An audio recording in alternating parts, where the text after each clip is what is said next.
বাংলাদেশের মধ্যে সবচেয়ে নির্যাতিত পরিবারের তালিকা যদি করা হয় গত 16 বছরে 1 নম্বরে থাকবেন জিয়া পরিবার।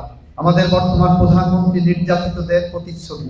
প্রধানমন্ত্রী যখন ঢাকা শহরের মধ্যে উঠতেন কমপক্ষে 28টা গাড়ি ওনার সামনে পিছনে থাকতে হতো, এবং উনি যখন মুভ করবেন তখন সব সিগন্যাল বন্ধ করে ওই রাস্তাটা একদম পানির মতো সোজা করে রাখা হতো, বড় পাইপের মতো থাকতো, উৎসাহ করে চলে যেতেন। আমাদের মাননীয় প্রধানমন্ত্রী কি করেছেন? 28টা গাড়ি কাটছাট করে 4টা গাড়িতে নিয়ে এসেছেন, যে 4টা গাড়ি না থাকলেই নয়।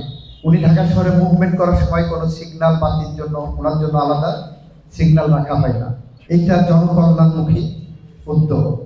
আমরা যারা মন্ত্রী আছি একটা রেওয়াজ আছে, রেওয়াজ ছিল যখন কোনো জেলায় যাব, যখন উপজেলা প্রশাসনে আসবো, আমাদেরকে ফুল দিয়ে বরণ করবেন, একটা স্যালুট দেবে, পুলিশ দাঁড়িয়ে স্যালুট দেবে।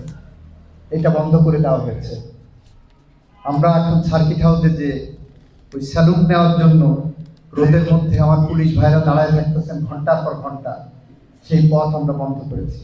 আমরা চেষ্টা করছি বাংলাদেশের মধ্যে সবচেয়ে নির্যাতিত পরিবারের তালিকা যদি করা হয় গত 16 বছরে 1 নম্বরে থাকবেন জিয়া পরিবার।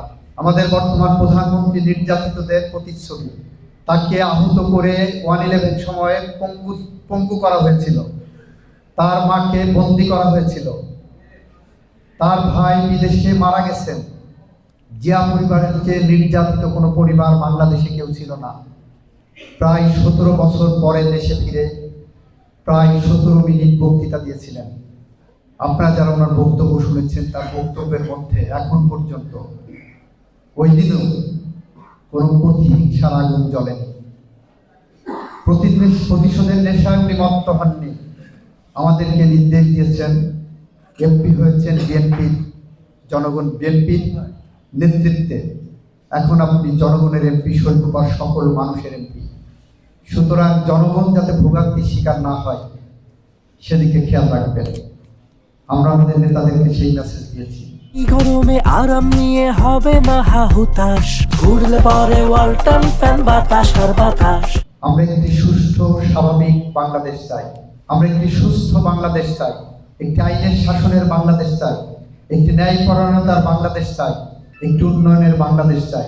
সেই বাংলাদেশের মধ্যে আমার শৈলকুপাকে মাথা উঁচু করে দেখার মতো একটি শৈলকুপা চাই, এবং সেই চাওয়ার কাছে, সেই স্বপ্নের পথে আপনারা আমার সারথি হয়ে থাকবেন, এই প্রত্যাশা আমরা রাখি।